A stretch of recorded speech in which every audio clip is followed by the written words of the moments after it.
Support comes from the Missouri Forest Products Association, providing more than 41,000 jobs in the production of wood pallets, railroad ties, white oak barrels, hardwood floors, and more.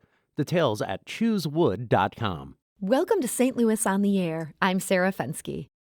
In 2009, New York Post reporter Susannah Cahalan suddenly experienced a host of terrifying symptoms: hallucinations, paranoia, seizures. She spoke in gibberish and ultimately ended up in a catatonic state. Some of her doctors thought she must be mentally ill, but it took a wise physician to figure out the truth. She'd been afflicted with a rare autoimmune disease that can attack the brain. It's called anti-NMDA receptor encephalitis. Cahalan would investigate her own experience. She published the details in her acclaimed 2012 memoir, Brain on Fire, My Month of Madness. But the topic of mental illness continued to seize her attention. She found herself intrigued by an influential 1973 study. It was called On Being Sane in Insane Places by psychologist David Rosenhan, and it changed the history of psychiatric care in this country. But as Cahalan learned when she went in-depth in researching it, parts of what Rosenhan reported simply weren't true. Cahalan's latest book details her findings. It's called The Great Pretender, the undercover mission that changed our understanding of madness, and it is such a good read. Oh.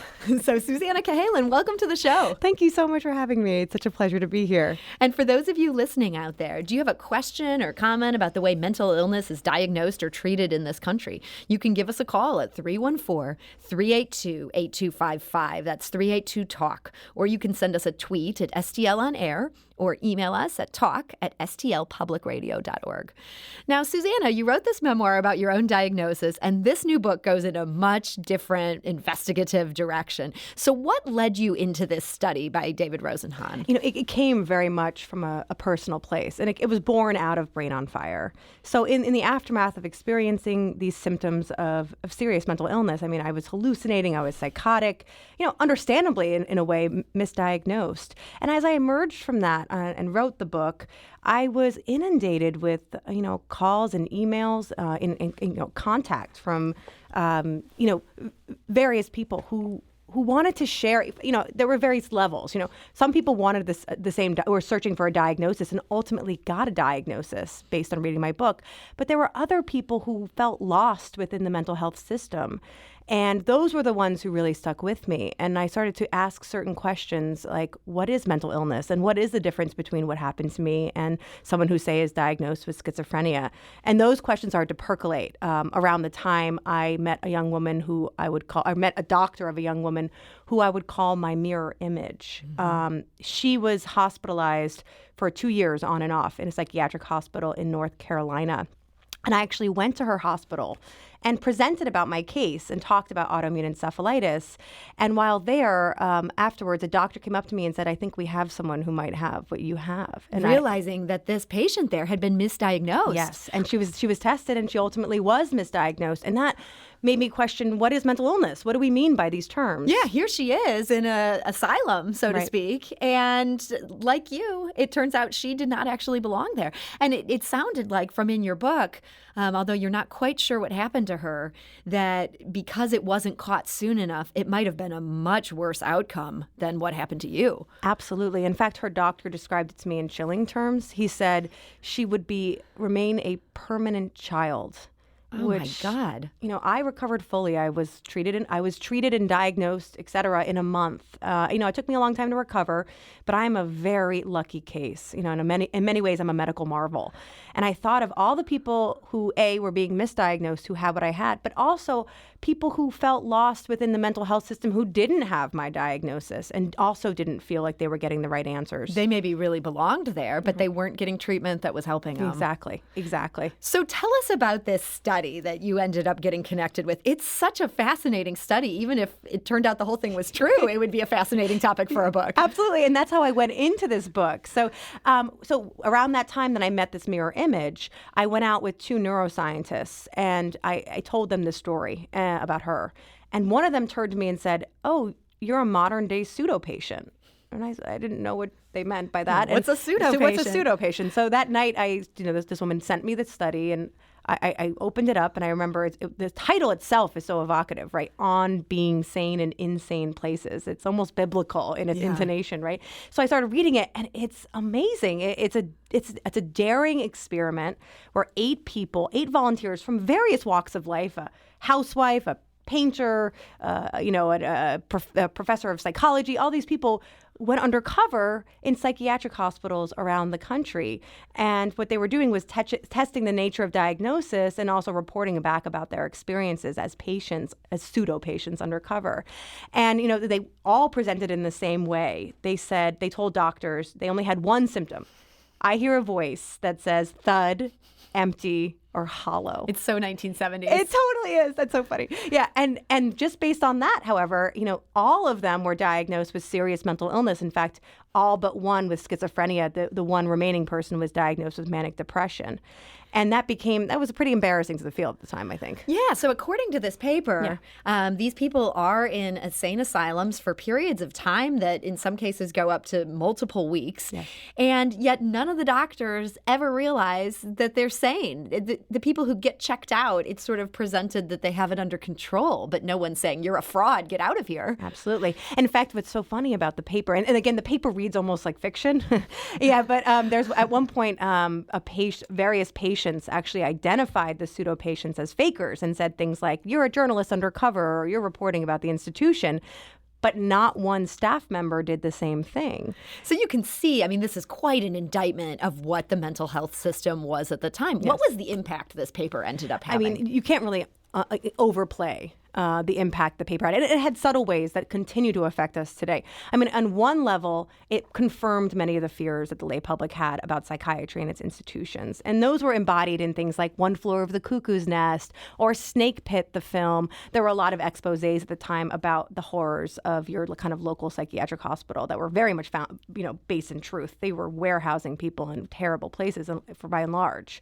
And what it also did was it was a real indictment of the field of psychiatry, which was at the time going through an identity crisis. It was moving away from Freud, and it was going towards a more biological model, but didn't quite know where their place was in medicine. And then there comes this study to expose all of its limitations and issues. And one psychiatrist at the time actually described it as a sword plunged into the heart of psychiatry. So they were a vivid writer. Yes, a beautiful writer too. But the field itself was having a reckoning, and this study aimed right at the heart of it. So it seems like it was great timing, and then also these findings are just shocking. They don't even know who's sane. Right. How could they then treat us?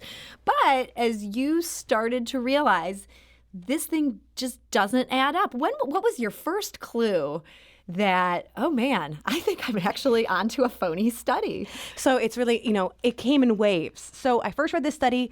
I identified so much with it. I saw so much of myself in it. I saw my own misdiagnosis. I saw the way doctors see patients through the prism of their diagnosis.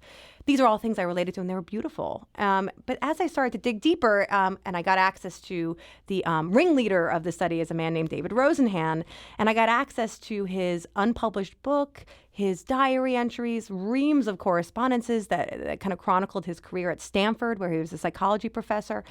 And bit by bit, certain things started to bother me. And I think I pushed them back at first because I was such a fan of the study. But, there were inconsistencies. Number of days kind of seemed to, sometimes he would say the average stay was far more than what actually was written in the paper. I saw issues with the numbers. But then bit by bit, other kind of more substantial issues started to emerge. And also questions of, why didn't he publish this unpublished book? Yeah, so he got a major book contract because of this study, and then never ended up submitting a final manuscript.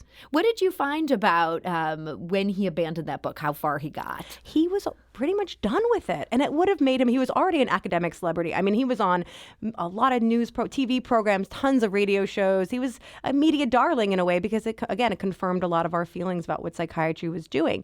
And this book would have cemented his place in kind of the academic greats. And I don't know why he didn't, I didn't know why, and I still don't fully, but, it really bothered me. He had he had over 200 pages written. It was ready to go. He had an editor there who was so excited about publishing it, and yet he never delivered it. And I wondered why. And then there are other issues too.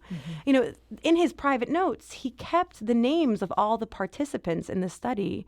He kept them, he obscured them, and he misdirected, and he changed things in ways that felt strange. These are his private notes. Who is he protecting and why? So those are the first kind of things that started to lead me down a path of questioning the study in general. It was really interesting. I mean, you spent such a big chunk of this book sort of explaining your reporting process as you were chasing one false lead after another. And maybe part of it is that I used to be a reporter, but just, following that, I thought the reader gets really invested in you fully getting to the bottom of this. And I don't want to give away too much, but ultimately, there's still a number of things that you're never fully able to prove by the end. Were you frustrated in that? I mean, you must have wanted a definitive yes or no. Did these 8 patients exist? Absolutely. And, I was thinking that you would relate to the kind of odyssey of the journalistic enterprise part of this because, it was a different book. When I first was starting this book, I called it Committed, and it was a celebration. And as these other questions and more greater questions started to emerge, the Great Pretender started to take on multiple meanings. And and at various points, I thought, this isn't a book. When I couldn't find those pseudo patients, I really wanted something hard and fast and solid. And I think I also felt the same way about psychiatry. I was looking for hard, black and white answers where there's so much gray. And so they kind of, my quest to understand my place in the history of psychiatry, which is a thread throughout this book too, and also my quest to try to understand where the validity and legitimacy of this study was, they started dovetailing and echoing and mirroring each other in ways that I never could have seen coming. And it makes it so interesting. I can see why, as a writer, at one point you might have thought, I don't have any book at all, but it ends up becoming such a fascinating book because these questions dovetail in a way that, to some extent, you end up telling the history of how mental illness was handled in the 20th and early 21st century. It's just, I cannot rave enough about this book. Now, you did talk to so many people who had known David Rosenhan. Yes. What did they tell you about him? Well, it's funny. I never met him because he died a year before I started this. And so many people that you needed to talk to for this book died within 2 or 3 years of you working on it. I know. I had like a curse or something. But, the thing repeated again and again. This was a charismatic man. And I could see that very much through the study. I mean, I'll give you an example of the kind of mind at work here. In the original study on Being Sane in Insane Places, at one point he tells a hospital, I'm sending pseudo patients to you over a 3-month period.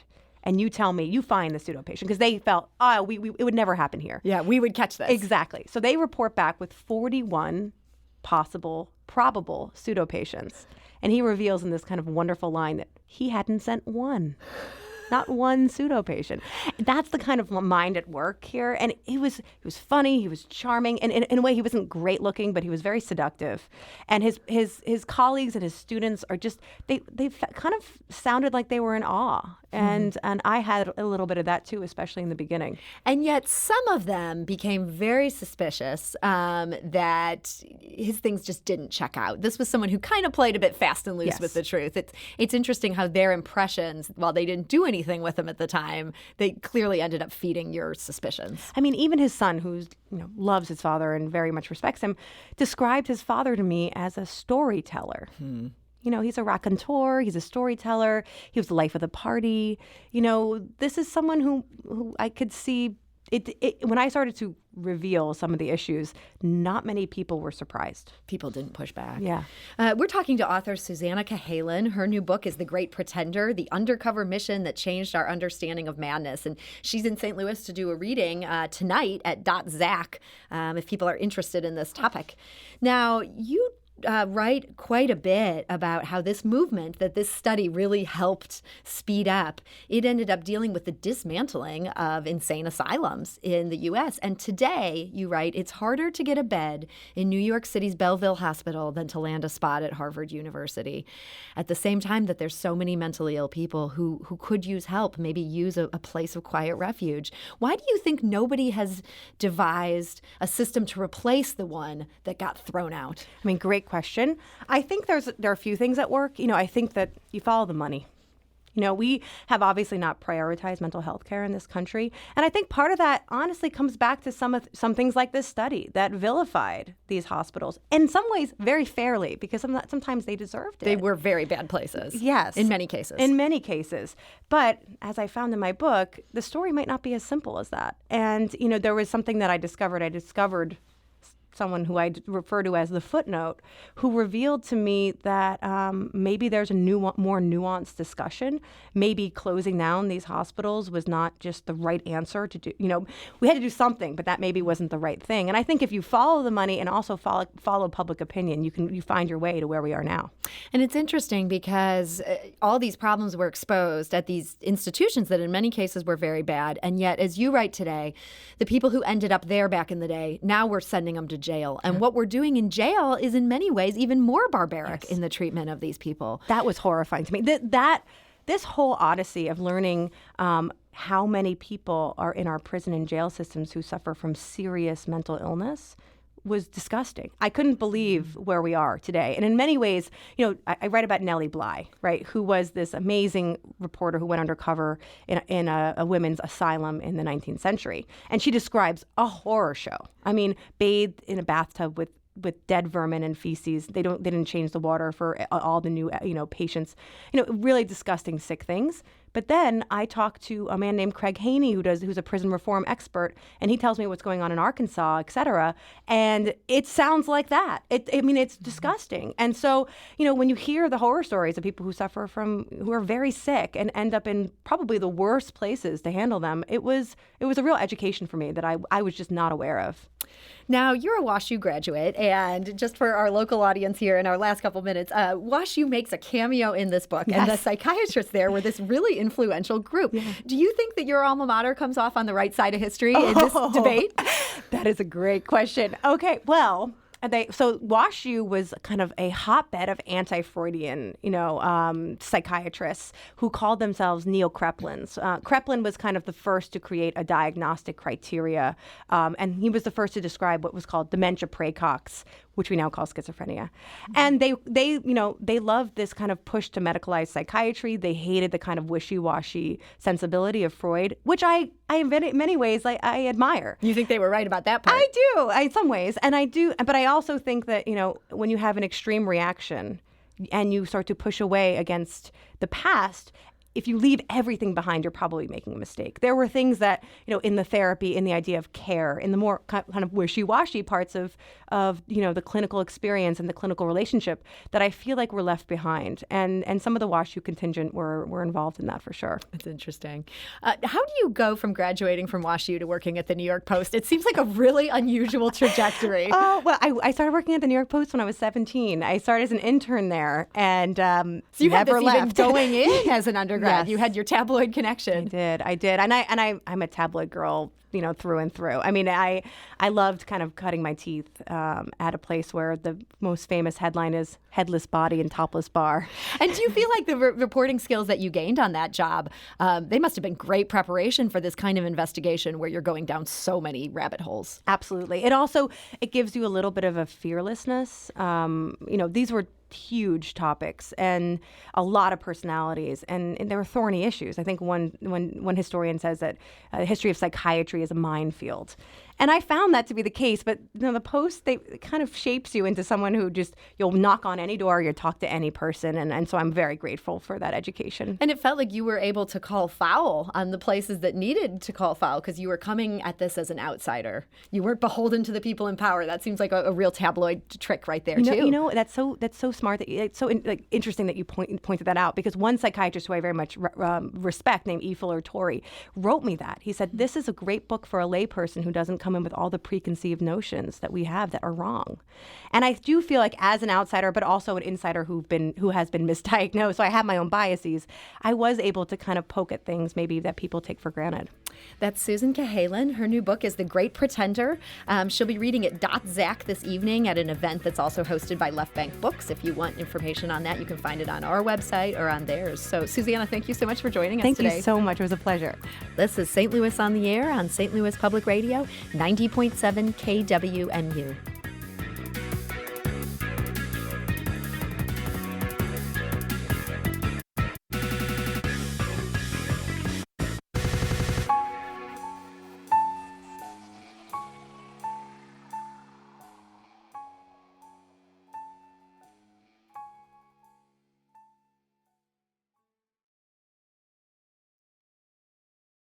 Support comes from the Missouri Forest Products Association, providing more than 41,000 jobs in the production of wood pallets, railroad ties, white oak barrels, hardwood floors, and more. Details at choosewood.com.